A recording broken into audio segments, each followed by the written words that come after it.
নমস্কার সুপ্রিয় দর্শক বন্ধুগণ, প্রভুর কৃপা চ্যানেলটিতে আপনাদেরকে স্বাগত জানাই। আশা করি ঠাকুর এবং মায়ের আশীর্বাদে আপনারা সবাই মঙ্গলে রয়েছেন, কুশলে রয়েছেন। আজ আমি আপনাদের কাছে স্বামীজির কাশী যাত্রা সম্পর্কে একটি অধ্যায় পরিবেশিত করব।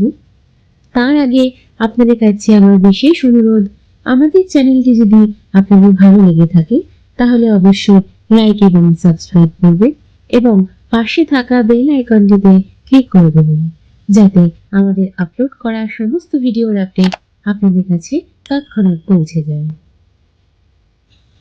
স্বামীজির কাশী যাত্রা। বিবেকানন্দের কাছেই খবর এলো হঠাৎ একদিন স্বামী অভেদানন্দ ঋষিকেশে অসুস্থ হয়ে পড়েছেন।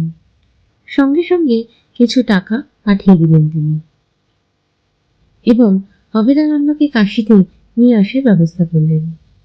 বিবেকানন্দ বুঝলেন তাঁরও গাজীপুর ত্যাগ করার সময় এসেছে, তাকে কাশী যেতে হবে।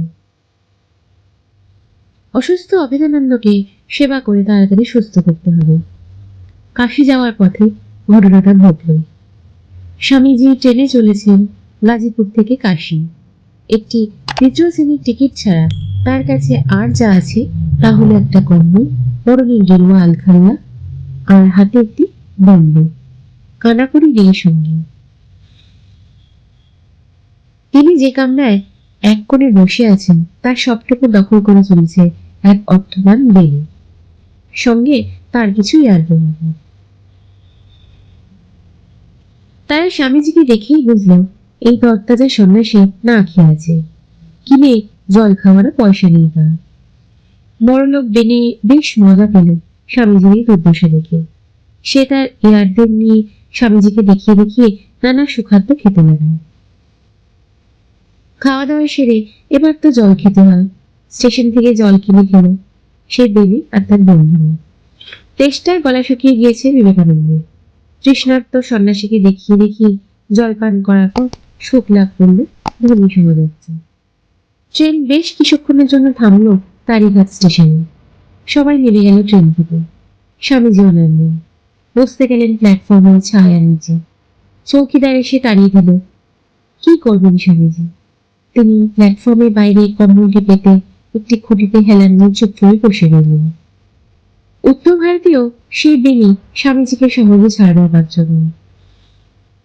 সেই স্বামীজির কাছে একটি ছাউনির নিচে দামি 17 ইঞ্চি বিছিয়ে বন্ধুদের সাথে মজলিস করে বসে আবার ক্ষুধার্ত সন্ন্যাসীকে দেখিয়ে দেখিয়ে রীতিমতো ভোট শুরু করে দিল। এতেও সেই বেনির যথেষ্ট আহ্লাদ হল না।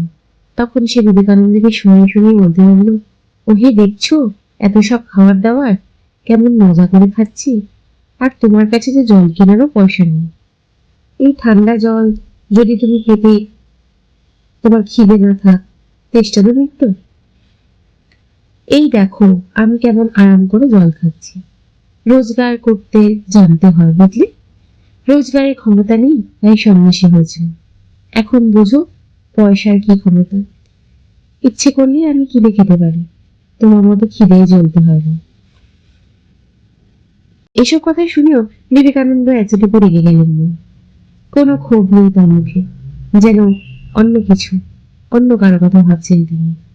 তার দৃষ্টি দূরের আকাশে, যেন মনে মনে কাউকে ডাকছেন। মনে সামনে দাঁড়িয়ে এক অতি সাধারণ মানুষ, কিন্তু মুখে তার সেই হাসি, শ্রী রামকৃষ্ণের হাসি মনে করল বিবেকানন্দ। ইনি কি ডাকলেন নরেন বলে? এ তো শ্রী রামকৃষ্ণের কণ্ঠস্বর। সম্পূর্ণ অপরিচিত সেই মানুষটি তার থলে থেকে বার করলেন নরেনের সব প্রিয় খাবার, ডাল, রুটি, তরকারি। একটি মাটির পাত্রে কত যত্নে সাজিয়ে দিলেন তিনি। পাশে রাখলেন ঠান্ডা জল। বিবেকানন্দের চোখ ঝাপসা হয়ে গেল কান্নায়। তার কণ্ঠস্বর কান্নায় ঢাকা পড়ে গেল। বড় তৃষ্ণার্ত তিনি, হাত বাড়ালেন জলের দিকে। এ কি, তার ঝাপসা দৃষ্টির সামনে ক্রমে মিলিয়ে গেলেন সেই সম্পূর্ণ অপরিচিত মানুষটি। বিবেকানন্দ কি করে ধরে রাখবেন তার আবেগ, তার কান্না। তার সমস্ত মন প্রাণ বলে উঠল, হে রামকৃষ্ণ, কত বছর তবু নেই, তবু আমাকে ছেড়ে যাওনি, ভুলে যাওনি। কেন এত ভালোবাসো আমাকে তুমি? ঠাকুর, আমি কেমন করে হব তোমার প্রেমের যোগ্য? মাঝে মাঝে মনে হয় এই পৃথিবী বড় নিষ্ঠুর, এখানে ভালোবাসা নেই।